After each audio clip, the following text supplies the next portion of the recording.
최근 태안에서 일가족이 숨진 채 발견돼 논란이 됐습니다. 가족은 일형 당뇨를 앓았던 딸의 치료비 등 비용 부담으로 경제적 어려움을 호소한 것으로 알려졌습니다. 당뇨 환자와 가족들은 정부의 중증 질환 인정과 경제적 부담을 덜 수 있는 대책 마련 등을 촉구하고 있습니다. 정호석 기자의 보도입니다. 태안의 한 가정집 앞에 SUV 차 한 대가 있습니다. 지난 9일 아침 7시 15분쯤 차 안에서 40대 남편 A씨와 30대 아내 B씨, 9살 딸 등 일가족 3명이 숨진 채 발견됐습니다. 차량에는 번개탄을 피운 흔적과 유서가 발견됐습니다. 경찰 조사 결과 부부는 수년간 일형 당뇨를 앓던 딸을 치료하면서 경제적 어려움을 호소했던 것으로 알려졌습니다. 일형 당뇨는 췌장이 인슐린을 분비하지 못하는 질환으로 완치가 되지 않습니다. 이에 따라 일형 당뇨 환자 단체는 평생 치료가 필요한 만큼 비용도 많이 든다고 말합니다. 인슐린 자동 주입기 등 기기 구입 비용은 요양급여로 적용받지 못해 본인 부담률이 30%인 상황. 여기에 진료까지 받아야 해 한 달에 수십만 원의 비용이 발생합니다.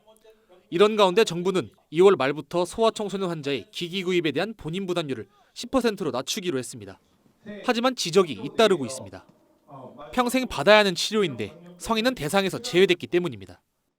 소아청소년뿐만 아니라 성인에게도 이렇게 성인도 진단받는 질환이고, 그 유병인구 분포를 보면 성인이 훨씬 더 많이 분포돼 있어요. 그러니까 같은 어려움을 갖고 있는데 소아청소년만 지원책이 이제 발표됐다는 것이 좀 저희한테는 조금 아쉬운 점이고, 또 일형 당뇨를 중증 난치 질환으로 인정해야 한다는 목소리도 커지고 있습니다.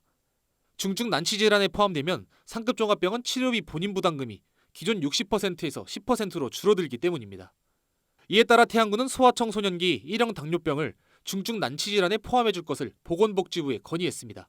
이와 함께 당뇨병 관리기기 구매 비용을 지원하기 위한 조례 제정을 추진하고 있습니다.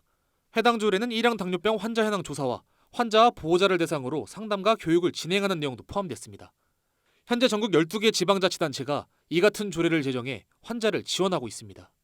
자체적으로 중증 난치 질환에 들어가지 않더라도 조례를 좀 개정해서 조금이나마 좀 그 유가족 가족들에게 좀 부담을 덜어주기 위해서 의료비 지원을 좀 혜택을 드릴 수 있도록 조례 개정을 통해서 좀 지원을 드리고자 하는 방안을 생각하고 있습니다. 태안군은 다음 달 태안군위의 임시회에서 조례안이 심의될 수 있도록 빠르게 추진할 계획입니다. 이와 함께 장기적으로는 일형 당뇨 환자들이 태안에서 치료받을 수 있도록 소아청소년 내분비 전문의를 채용하는 방안을 검토하고 있습니다. 헬로티비 뉴스 정호석입니다.